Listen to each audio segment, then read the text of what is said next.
ఎక్కువ టైం లేదు కానీ తొందరగా అయిపోవాలి, అలానే టేస్టీగా కూడా ఉండాలి. అయితే ఈ వెజిటేబుల్ పులావ్ అయితే ది బెస్ట్. టేస్ట్ అయితే చాలా బాగుంటుంది. కుక్కర్లో ఈజీగా ఎలా చేసుకోవాలో ఈ వీడియోలో చూపించబోతున్నాను.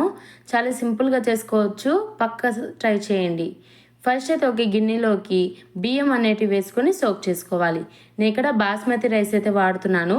మీరు నార్మల్ రైస్తో అయినా, అంటే రోజు వండుకునే బియ్యంతో అయినా కానీ ఈ పులావ్ అనేది చేసుకోవచ్చు. నేను ఇక్కడ బాస్మతి రైస్ అయితే యూజ్ చేస్తున్నా. 2 కప్పులు బాస్మతి రైస్ వేసుకొని 1కి 4 సార్లు శుభ్రంగా వాష్ చేసుకోవాలి.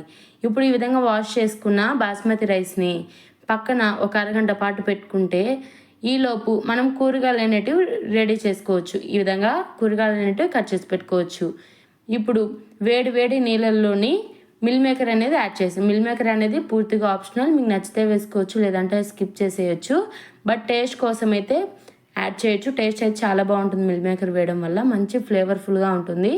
సో మిల్ మేకర్ ఈ విధంగా నానిన తర్వాత ఒక 10 నిమిషాల తర్వాత ఆ వాటర్ అనేటివి చేంజ్ చేసి చల్ల వాటర్ అనేది వేసి ఇక్కడ నేను చూపిస్తున్న విధంగా గట్టిగా పిండేసి ఒక బౌల్లోకి తీసి పక్కన పెట్టేసుకోండి. జస్ట్ ఒక 10 మినిట్స్ సోక్ అయితే సరిపోతుంది.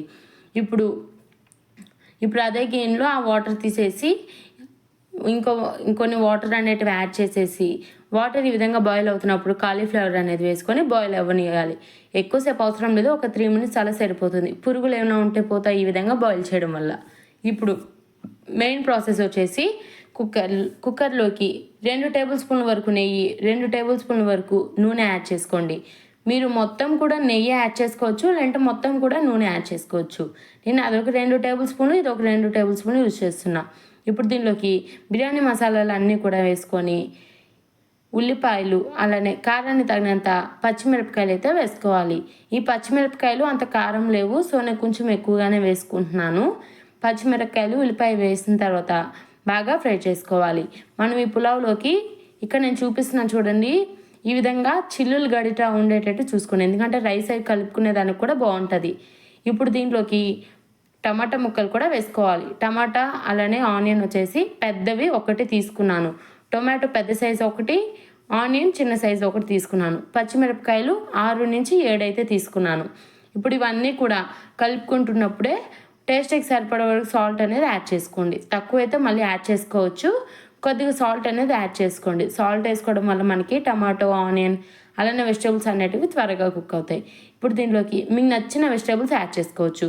నేనైతే ఇక్కడ ఆలు, బీన్స్, ఉడికించుకున్న కాలీఫ్లవర్, నానబెట్టుకొని సోక్ చేసుకున్న మిల్ మేకర్ అయితే యాడ్ చేస్తున్నా. మీరు ఇంకా దీంట్లోకి క్యారెట్, స్వీట్ కార్న్, అలానే మీకు ఇంకేమేమి వెజిటేబుల్స్ ఫేవరెట్ అవన్నీ కూడా యాడ్ చేసుకోవచ్చు. ఇప్పుడు కూరగాయల ముక్కలన్నీ వేసిన తర్వాత ఒక 2 నిమిషాలు బాగా ఫ్రై చేసుకోవాలి. ఫ్రై చేసుకున్న తర్వాత దీంట్లోకి కట్ చేసి పెట్టుకున్న పుదీనా, కొత్తిమీర గుప్పెడంతా వేసుకోండి. అంటే నేను మీకు చూపించాను కదా, అంటే బౌల్స్ లెక్క అంటూ ఏం లేదు, దీనికి కొలత అనేది ఒక గుప్పెడు అనేది యాడ్ చేసుకోండి సరిపోతుంది. 2 గ్లాసుల బియ్యానికి కొలతలు అయితే కరెక్ట్గా సరిపోతాయి. గుప్పెడంతా పుదీనా అలానే కొత్తిమీర యాడ్ చేసుకొని కట్ చేసుకొని ఇప్పుడు మొత్తం కలిసే విధంగా బాగా కలుపుకోవాలి.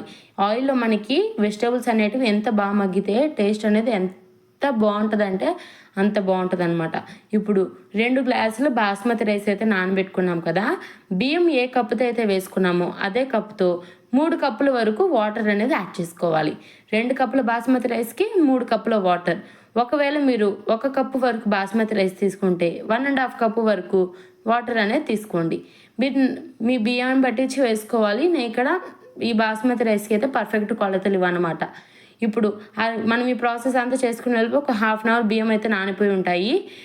నానిపోయిన బియ్యాన్ని ఈ మనం రెడీ చేసుకున్నాం కదా ఈ వెజిటేబుల్ ఇవన్నీ కూడాను కుక్కర్లోకి అయితే యాడ్ చేసేసుకోవాలి. యాడ్ చేసుకొని నేను ఇక్కడ చూపిస్తున్న విధంగా నిదానంగా కలుపుకోవాలి. ఎందుకంటే బియ్యం అనేటివి మనకి సోక్ అయి ఉంటాయి కాబట్టి విరిగిపోతాయి. ఎలా అంటే అలా కలపకూడదు. నేను ఇక్కడ చూపిస్తున్న విధంగా నిదానం కలపండి. ఇప్పుడు కుక్కర్కి మూత పెట్టేసి మీడియం ఫ్లేమ్ మీద 1 విజిల్ రానివ్వండి, సరిపోతుంది. ఎక్కువ విజిల్స్ రావాల్సిన అవసరం లేదు. జస్ట్ మీడియం ఫ్లేమ్ మీద 1 విజిల్ అయితే రానిచ్చినట్టయితే మనకి ప్రెషర్ మొత్తం పోయిన తర్వాత మూత తీసినట్టయితే చూసారా ఎంత చక్కగా మనకి పులావ్ అనేది రెడీ అయిపోయిందో. చాలా సింపుల్గా అయిపోతుంది. టేస్ట్ కూడా అయితే చాలా బాగుంటుంది. పిల్లలకి లంచ్ బాక్స్లోకైనా లేదా హస్బెండ్స్ ఆఫీస్ లంచ్ అయినా లేదంటే ఇంట్లో ఏదైనా కూరగాయలు కొన్నే ఉన్నప్పుడు ఏం చేయాలో తెలియనప్పుడు రైస్ కర్రీ ఇన్ని కాకుండా ఒక్కసారి వెజిటబుల్ పులావ్ ట్రై చేయండి, చాలా టేస్టీగా ఉంటుంది. అలానే మిల్ మేకర్ వెజిటబుల్స్ అన్నీ వేసాం కాబట్టి హెల్త్కి మంచిది, అలానే మంచి ప్రోటీన్ కూడా బాడీకి అనేటివి అందుతాయి అన్నమాట. చాలా సింపుల్గా చేసుకోవచ్చు కదా, పక్కా ట్రై చేస్తారని అనుకుంటున్నాను. ఇలాంటి మరెన్నో సింపుల్ అండ్ డెలిషియస్ రెసిపీస్ కోసం మన చందనాస్ వరల్డ్ తెలుగు యూట్యూబ్ ఛానల్తో పాటు చందనాస్ వరల్డ్ తెలుగు ఇన్స్టాగ్రామ్ను కూడా ఫాలో అవ్వండి. మనం ఇన్స్టాగ్రామ్లో షార్ట్ వీడియోస్ ద్వారా మనము షార్ట్స్ అనేటివి అప్లోడ్ చేస్తూ ఉంటాం, రెసిపీస్ అన్నీ కూడాను. దీంట్లో లాంగ్ వీడియోస్, లాంగ్ రెసిపీస్, అలానే షార్ట్స్ అన్నీ కూడా అప్లోడ్ చేస్తూ ఉంటాను. మన ఛానల్ని అలానే మన ఇన్స్టాగ్రామ్ని ఫాలో చేసి సబ్స్క్రైబ్ చేసుకొని ఇలానే సపోర్ట్ చేస్తూ ఉండండి. Thanks for watching. మీకు నెక్స్ట్ ఏ రెసిపీ కావాలనేది కామెంట్ సెక్షన్లో కామెంట్ చేయండి. నెక్స్ట్ మీరు అడిగిన రెసిపీ అయితే ట్రై చేస్తాను. Thanks for watching. Stay tune. Have a great day.